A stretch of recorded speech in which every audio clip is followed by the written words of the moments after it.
Welcome to Get Serious. I wanted to share another analogy I was thinking about recently. So, thinking about luck. A lot of people really want to discount it. Some probably put too much weight on it. I think that any success that somebody obtains in their life, pretty much always has some healthy dose of luck. Whether that's where you were born or, what type of genetics you might have had, or just timing luck when you were born in the world, in which case, like, pretty much all of us were extraordinarily lucky to be born now versus, 100 years ago, 500 years ago, 2,000 years ago, 5,000 years ago.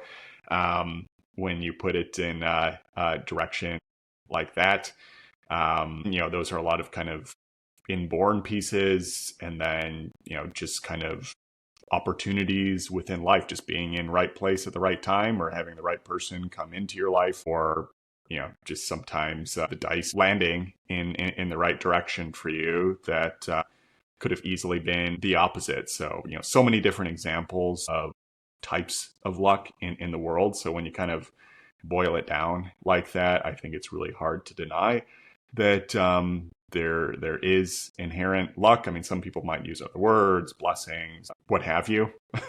I'm actually struggling to think of another route to consider it. Something that might is just like a little bit more ephemeral. It's hard to put your finger on. That kind of leads to, fortune, good or bad fortune that can kind of happen in your life. That's again kind of tough to rationalize or plan out for it to happen again, because otherwise it wouldn't necessarily be lucky. So with that in mind, it's just like, because I've felt I've just had such an extraordinary share of mostly good luck. I'd have to consider that. I've had a lot of bad luck too, but like mostly good on the whole. If we're looking at the balance in my life, in so many of those different directions, both where I was born, resources, family structure, so much of that just being healthy, more on average, but then so much other circumstantial luck, like that Tennessee auction property that I've remarked on a lot, that probably 99 times out of 100 should have been a big loss, and we came away with a profit.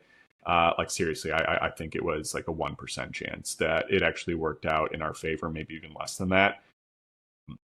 So it's just inherently lucky, but we also like really pushed to try to find a way to generate that luck. And so that's what I'm kind of getting to here, is that most of the folks who seem to be luckier are just consistently taking action. But I think you need to define the type of action, because you could also like take a ton of action, or you just like keep going back to the roulette wheel or the slot machine and just keep pulling.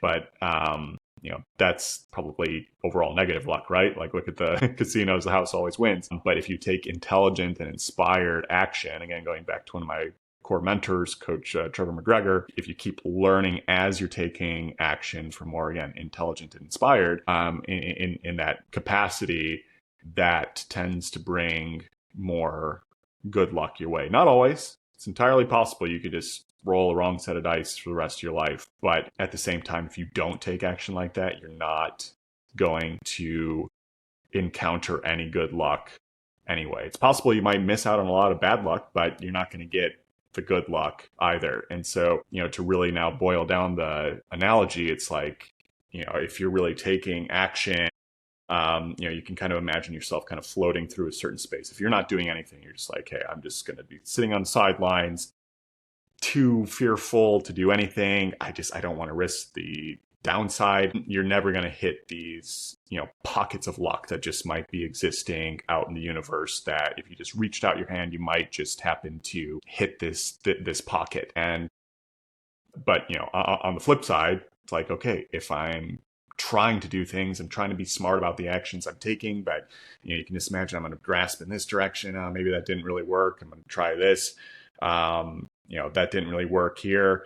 So I'm just going to keep on, trying things, but learning and heading into the directions that I think are more likely to work out for me. And sometimes I'm just going to be lucky and I'm going to hit that little pocket of luck. And I'm like, wow, okay, that actually really, really worked out. I'm not, always going to be repeating that, but it wouldn't have happened either if I wasn't taking any action at all. Or, I might be dating myself a little bit, but, if some of those, or some of you had ever played, some of the old Mario games on like the NES or some of the early Nintendo systems, you could jump up with Mario, and sometimes like in the air there would be some hidden blocks with coins in it. Like, of course, if you play the game a number of times, like where the blocks are, so then all of a sudden it's not luck, but like the first time, whoa, what just happened here?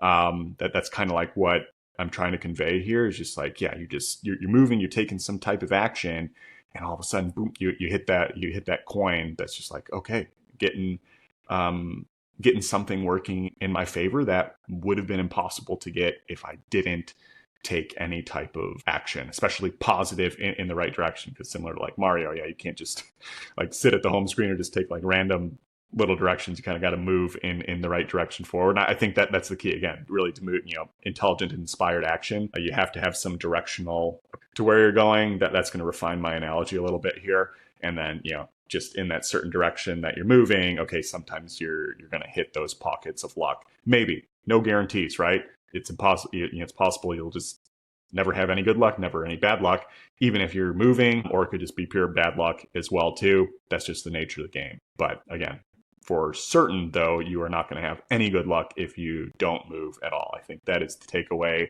message here that I wanted to convey. And so, I was trying to boil down how do I really think about luck here and convey it in a more tangible measure. And I think this is starting to do the trick, working through this analogy, just because I think it's such a core part of life that we should just accept. And I mean, who doesn't like a little bit of luck in their lives anyway, especially when you hit the good luck? I don't know, for, again, those of you who ever read like Harry Potter, I think one of the best chapters is that Felix Felicis, he drinks the potion, and just everything Harry does, like he's just subconsciously being led to, oh, this is going to be like the perfect action I can do to just set up a crazy lucky circumstance. Like it's such a unique take on, again, kind of making luck more tangible, and just could be super, super powerful, right? So obviously that's just make believe here, but it's like, again, how do you try to recreate that as much as possible? And the only way you get that is by taking the requisite actions to hopefully hit those lucky streaks. Because maybe you do just hit luck,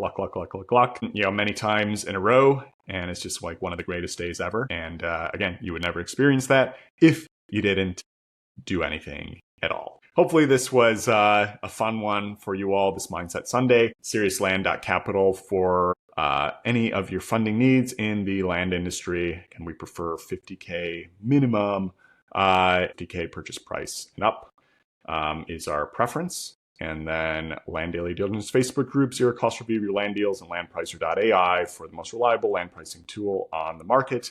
Subscribe and share, everybody. Take care. Bye.